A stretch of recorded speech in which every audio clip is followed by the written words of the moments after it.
ஓம் முருகா போற்றி, கந்தா போற்றி, கடம்பா போற்றி, கதிர்வேலா போற்றி, அறுபடை வீடு கொண்ட முருகப்பெருமானே போற்றி போற்றி. என் செல்ல பிள்ளைகளே, திருச்செந்தூரிலிருந்து மஞ்சளை அனுப்பியுள்ளேன். தொட்டால் உன் வீடு தேடி நல்ல செய்தி ஒன்று வரும். என் மீது நம்பிக்கை இருந்தால் மட்டும் கேள். இந்ததொரு காலை விடியலில் உனக்கானது எல்லாம் நல்லதாகத்தான் நடக்கப் போகிறது. இனி இந்த மஞ்சளை தொட்ட நேரத்தில் உன் வீட்டில் சுபகாரியங்கள் நிச்சயமாக நடக்கும். நீ முயற்சி செய்த வேலைகள் எல்லாம் வெற்றி பெறும். நான் உன் வீட்டில் மகிழ்ச்சி என்ற தீபத்தை ஏற்ற இதோ விரைவில் வந்துவிட்டேன். உன்னை சூழ்ந்துள்ள துன்பங்கள் அனைத்தும் இனி விலகும். கவலைகளும் கஷ்டங்களும் இனி மறைந்து காணாமலேயே போய்விடும். கலங்காதே, உனக்காக நான் குறித்த நல்ல நேரம் இந்த காலை நேரம்தான். அது இப்போது வந்துவிட்டது. இனி உன் வாழ்க்கை மங்களகரமாக அமையும். வெற்றிகள் அனைத்தும் உன்னை தேடி வரும். ஆம் செல்லமே, நம்பிக்கை உள்ளவர்களுக்கு மட்டுமே நான் என்றும் துணையாக உறுதுணையாக இருந்து செய்வேன். நல்ல வழி காட்டுவேன். இன்று நீ துயரப்படுவது நாளையை நல்லதுக்காகத்தான் என்பதை முதலில் புரிந்து கொள். பயப்படாமல் இந்த வாழ்க்கையை கடந்து செல். வாழ்க்கையில் நீ படும் வேதனைகளுக்கும் நீ எடுக்கும் அவசரமான முடிவு ஒரு காரணமாக இருக்கிறது. எப்போதும் நிதானமாக யோசி. எப்போதும் நிதானமாக யோசனை செய். பொறுமையாக முடிவெடு. ஒருவர் உன் மனம் காயப்படும்படியோ அல்லது நீ செய்யாத தவறுக்காக உன்னை குறை கூறினாலோ அவர்களை விட்டு நகன்று விடு. அவர்களிடம் பேசாமல் சென்று விடு. உன் மனம் காயத்துடன் இருக்கும்போது நீ அவர்களிடம் அன்பாக பேச நினைத்தால் கூட ஒரு சில நேரம் உன்னையே அறியாமல் சில வார்த்தைகளால் கோபங்கள் வெளிப்பட்டு விடும். உன் கோபத்தால் பிறர் மனதை காயப்படுத்துவது தவறு. பிறர் மனம் காயப்பட்டால் அதற்கான கர்ம வினைகளை நீதான் அனுபவிக்க வேண்டும். ஆகவே கோபம் வரும்போது என் நாமத்தை கூறு. ஓம் முருகா போற்றி, ஓம் முருகா, ஓம் முருகா என்று என் நாமத்தை கூறு. அந்த நேரத்தில் உனது மனமானது சாந்தி அடைந்துவிடும். யோசித்துப்பார். கோபப்பட்டால் உனக்கும் அவர்களுக்கும் என்ன வித்தியாசம் இருக்கும்? ஆகவே பொறுமையாக இரு. நீச்சல் தெரியாமல் ஆற்றில் குதித்தவன் போல் துன்பத்திலும் வழியிலும் நீ தத்தளிப்பதை நான் அறியாமல் இல்லை. இதோ உன் கஷ்டமான மனநிலையில் இருந்து நீ வெளியே வர வேண்டும். அப்பொழுதுதான் நான் ஏதாவது ஒரு ரூபத்தில் வந்து நான் உன் அருகில் இருப்பதையும் நான் உன் பிரச்சனைகளுக்கு தீர்வு சொல்வது நிச்சயமாக உனக்கு புரியும். என் செல்ல பிள்ளையே, உன் வேண்டுதல்கள் நிச்சயமாக நிறைவேறும். ஏனென்றால் நீ மஞ்சளை தொட்டு விட்டாய் அல்லவா?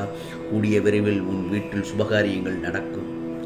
இது திருச்செந்தூர் முருகனின் அருள் வாக்கு. நீ முயற்சி செய்து கொண்டிருக்கின்ற வேலைகள் எல்லாமே வெற்றி பெறும். அதற்காகத்தானே இந்த முருகப்பெருமான் உன் அருகிலேயே இருக்கின்றேன். நீ விரும்பும் வாழ்க்கை அமையப் போகிறது. முழு மனதோடு நம்பிக்கை வைத்திருக்கும் என் பிள்ளைகளை நான் எப்போதும் நிச்சயமாக பாதுகாப்பேன். நீ என்னை நினைக்கும் போது நான் எப்படி உன்னை மறப்பேன்? உன் லட்சிய பாதைக்கு கைபிடித்து அழைத்து செல்லப் போகிறேன். ஆகவே உன் வீட்டில் ஒரு நல்ல செய்தி உன்னை தேடி வரும் என்று சொன்னேன் அல்லவா? நிச்சயமாக இதை கேட்கும் பொழுது நீ இழந்த தவறவிட்ட பெரிய இழப்பு ஒன்று உன்னை தேடி வரும். உன் மனம் வருந்தும் போதும் உன் முகம் வாடும் போதும் என் உருவப்படத்தை பார் என் செல்லவே. யாம் இருக்க பயமேன் என்று என் உருவம் உன் கண் முன்னே தோன்றும். என் உருவப்படத்தை பார்த்தால் என்னை நேரில் பார்ப்பதற்கு சமம். அப்போது நான் உன் அருவமாய் அருகில் நின்று உன் தோள் மீது என் கை வைத்து உனக்கு நான் ஆறுதலாக உன் கூடவே துணையாக நிற்பேன். நீ சந்திக்கும் பிரச்சனைகளை எல்லாம் நான் வேடிக்கை பார்த்து கொண்டிருக்கவில்லை. நீ நினைத்த காரியம் எல்லாம் நிச்சயமாக நடக்கப் போகிறது. உன்னை வாட்டி வதைத்த கவலைகள் எல்லாம் மறையப் போகிறது. மொத்தத்தில் என் செல்ல பிள்ளை, நீ மகிழ்ச்சியான வாழ்க்கை வாழப்போகிறாய். ஏனென்றால் உனக்கான சேர வேண்டிய ஒன்று உன்னை தேடி உன் வீட்டை தேடி தானாக வந்து சேரப்போகிறது. இப்பொழுது மகிழ்ச்சி தானே? அதன் மூலம் நீ அடையப் போகும் மகிழ்ச்சிக்கு எல்லையே இல்லை. அதற்கு ஈடு இணை எதுவும் இல்லை. என் வார்த்தையில் நம்பிக்கை வை. என் செல்ல பிள்ளையே, என் வார்த்தைகள் மீது நம்பிக்கை வை. நீ எதையெல்லாம் தேடினாயோ அது நிச்சயமாக உன்னை தேடி வரும். உனக்கு நல்ல காலம் வந்துவிட்டது. உன் வாழ்க்கையில் நான் விளக்கேற்றும் நேரம் வந்துவிட்டது. உன்னுடைய பொறுமையும் என் மீது நீ வைத்த ஆழமான நம்பிக்கையும் என்னை மிகவும் மெய்சிலிர்க்க வைத்து விட்டது. உன்னுடைய பொறுமையும் என் மீது நீ வைத்த ஆழமான நம்பிக்கையும் என்னை மிகவும் மெய்சிலிர்க்க வைக்கிறது. ஏன் இதை 2 முறை சொல்கிறேன் என்றால், என் செல்ல பிள்ளைக்கு நான் சொல்ல வேண்டிய கட்டாயம்.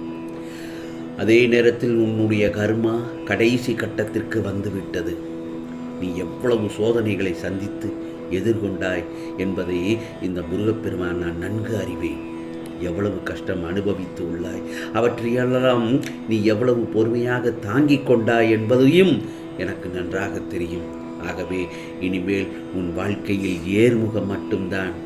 இந்த ஆறுமுகம் இருக்கும் வரையில் உனக்கு என்றும் ஏறுமுகம் மட்டும்தான்.